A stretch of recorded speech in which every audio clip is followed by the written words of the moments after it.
छात्रों, पिछले वीडियो में 2 वीडियो में मैंने हाब्स के विचार आप लोगों को स्पष्ट की है। उन विचारों के आधार पर ही आज हम हाब्स की विचारधारा में व्यक्तिवाद के तत्व इस पर चर्चा करेंगे कि हाब्स के बारे में कहा जाता है सर्वसत्ताधिकारी राज्य का निरूपण किया या निरंकुश राज्य का निरूपण किया, परंतु सर्वथा ऐसा नहीं है। हाब्स एक व्यक्तिवादी विचारक था। उस पर अक्सर प्रश्न पूछा जाता है, तो अपन ये सिद्ध करने का प्रयास करेंगे कि हाब्स निरंकुश राजतंत्र की स्थापना के साथ साथ क्या उसमें व्यक्तिवाद की धारणा भी निहित थी। हाब्स ने जहां एक और निरंकुश तथा असीमित संप्रभुता का प्रतिपादन किया है, वहां दूसरी ओर उसकी विचारधारा में व्यक्तिवाद के भी स्पष्ट और प्रबल दर्शन होते हैं। यह बात असंगतिपूर्ण लगने पर भी वस्तुतः पूर्णता सत्य है। अब वो कौन कौन से बिंदु हैं जो उनके विचारों में व्यक्तिवाद की ओर अग्रसर है। व्यक्तिवाद की मूल धारणा क्या है व्यक्तिवाद क्या है कि जितने भी संघ, समुदाय या अन्य संस्थाएं या राज्य हैं, वे व्यक्तियों द्वारा ही निर्मित हैं। व्यक्ति ही उनकी इकाई है और वे सब अपने में सम्मिलित व्यक्तियों से अधिक या भिन्न कुछ भी नहीं है।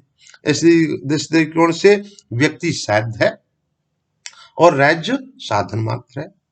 अतः व्यक्ति की बुराई भलाई, सुख दुख आदि को राज्य और अनुसमुदाय की बुराई भलाई या सुख दुख समझा जाना चाहिए। ओके, क्योंकि राज्य की स्थापना किसके लिए हुई?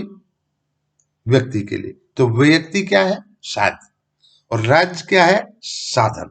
यानी व्यक्ति की भलाई के लिए राज्य एक साधन मात्र। राज्य का औचित्य क्या है स्थिति में रहने का? व्यक्ति की रक्षा करना, व्यक्ति के लिए अच्छे कार्य करना। इसलिए व्यक्ति साध्य है और राज्य साधन है। व्यक्तिवाद की ऐसी धारणा है। व्यक्ति को केंद्र मानते हैं। अक्षम संस्थाएं, राज्य जो भी है, इनका निर्माण किसके लिए हुआ है? इनका औचित्य क्या है? व्यक्ति की रक्षा करना। ओके, इस दृष्टिकोण से हाब्स पूर्णतः व्यक्तिवादी है। डनिंग ने इस संबंध में लिखा है, हाब्स के सिद्धांत में राज्य की शक्ति का उत्कर्ष होते हुए भी उसका मूल आधार पूर्ण रूप से व्यक्तिवादी है। वह सब व्यक्तियों की प्राकृतिक प्राकृतिक समानता पर उतना ही बल देता है जितना कि मिल्टन या अन्य किसी क्रांतिकारी विचारक ने दिया है। तो हाब्स की विचारधारा में व्यक्तिवाद को हम निम्नलिखित बिंदुओं में देख सकते हैं। फर्स्ट, मानव स्वभाव संबंधी धारणा। हाब्स की मानव स्वभाव संबंधी धारणा क्या थी? हाब्स की मानव स्वभाव संबंधी धारणा व्यक्तिवादी विचारधारा के अनुकूल है, समाजवाद या आदर्शवाद के अनुकूल नहीं। हाब्स अरस्तु के समान व्यक्ति को एक सामाजिक प्राणी नहीं मानता, वरन असामाजिक प्राणी कहता है जो आत्म केंद्रित है और मनोवेगों, अहम और लोभ से प्रेरित होता है। हाब्स की विचारधारा के अंतर्गत ये व्यक्तिवाद का मनोवैज्ञानिक तत्व है और इसके आधार पर केवल व्यक्तिवादी धारणा की ही स्थापना हो सकती है।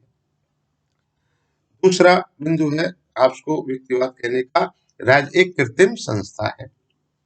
हाब्स एक सामाजिक समझौतावादी विचारक है। उसके अनुसार राज्य कृत्रिम संस्था है जिसका निर्माण सामाजिक समझौते के आधार पर हुआ है। हाब्स का व्यक्ति प्राकृतिक अवस्था में पूर्ण स्वतंत्र था और राज्य का निर्माण व्यक्तियों ने कुछ विशेष उद्देश्यों की पूर्ति के लिए किया है। इस प्रकार हाब्स राज्य के प्रति समस्त भावनात्मकता का त्याग कर उसे विशुद्ध उपयोगिता के स्तर पर ले जाता है। हाब्स का यह विचार निरंकुश राज्य के अनुरूप नहीं वरन व्यक्तिवाद के अनुरूप ही है। इसी कारण तो सेबाइन लेविथिन के संबंध लिखते हैं। उसके सिद्धांत स्टुअर्ट राजाओं को जिनका कि वह समर्थन करना चाहता है, दम्भपूर्ण उक्तियों के कम से कम उतने ही विरुद्ध है। क्षेत्रीय की उन क्रांतिकारियों के जिनका वह खंडन करना चाहता है। अगला बिंदु है हाब्स को व्यक्तिवाद कहने का। राज्य साधन है, व्यक्ति चाहता है। राज्य को एक कृत्रिम संस्था और समझौते का परिणाम मानने का तार्किक निष्कर्ष यह है कि राज्य साधन है और व्यक्ति शायद है। राज्य व्यक्ति के लिए है, व्यक्ति राज्य के लिए नहीं है। और राज्य का अस्तित्व व्यक्ति के जीवन और संपत्ति की सुरक्षा के लिए है।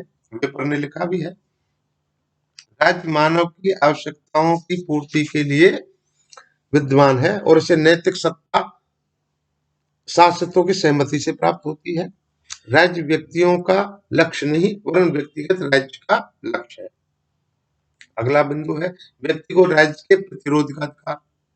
यह आपने पढ़ा है कि हाउस कुछ परिस्थितियों में व्यक्ति को राज्य का विरोध करने की इजाजत देता है, अर्थात राज्य की आज्ञाओं का निरादर कर सकता है, उसकी आज्ञाओं का पालन करने से मना कर सकता है।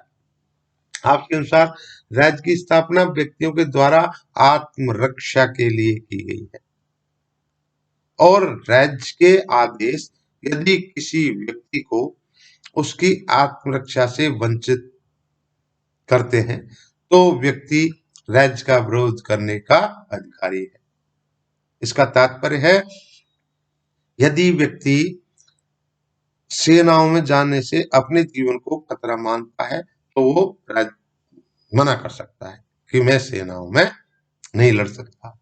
ओके, तो राज्य की आज्ञा का पालन करना व्यक्ति का कर्तव्य है, लेकिन व्यक्ति से राज्य की केवल उन्हीं आज्ञाओं का पालन की आशा की जा सकती है जिनके पालन से व्यक्ति की आत्मरक्षा अधिकार पर आघात नहीं पहुंचता हो। आप लिखता है यदि संप्रभु व्यक्ति को अपने आप की हत्या करने, आक्रमणकारी को जख्मी न करने अथवा भोजन, वायु या दवाइयों के सेवन से मना करता है जिन पर उसका जीवन निर्भर करता है, तो हाब्स कहता है कि व्यक्ति ऐसे आदेशों की अवज्ञा कर सकता है। ओके, व्यक्ति राज्य की शेष आज्ञाओं का पालन तभी कर सकता है जब तक राज्य में व्यक्ति की जीवन रक्षा करने की सामर्थ्य हो। ओके, यदि संपूर्ण में इस प्रकार की क्षमता नहीं है तो वे व्यक्ति उसके विरुद्ध विद्रोह कर सकते हैं या आवश्यकता होने पर किसी अन्य संप्रभु के प्रति भक्ति भाव रख सकते हैं। ओके, अगला बिंदु है राज्य के कार्यों की निषेधात्मक धारणा। व्यक्तिवाद की धारणा क्या है? व्यक्तिवाद ये कहता है कि वह सरकार सबसे अच्छी है जो सबसे कम शासन करती है, अर्थात राज्य को केवल आवश्यक कार्य करने की अपेक्षा करती है। कार्य दो प्रकार के होते हैं, एक ऐच्छिक और एक आवश्यक। इन सब के अतिरिक्त हाब्स के द्वारा राज्य के कार्यों के संबंध में निषेधात्मक धारणा को अपना गया है, अर्थात व्यक्ति को अकेला छोड़ दो। व्यक्ति अपना हित समझता है इसलिए उसकी नियंत्रण ज्यादा उचित नहीं है और वह पूर्ण रूप से व्यक्तिवाद के ही अनुरूप है। हाब्स के शासक को अनुचित हस्तक्षेप करने का कोई शौक नहीं है।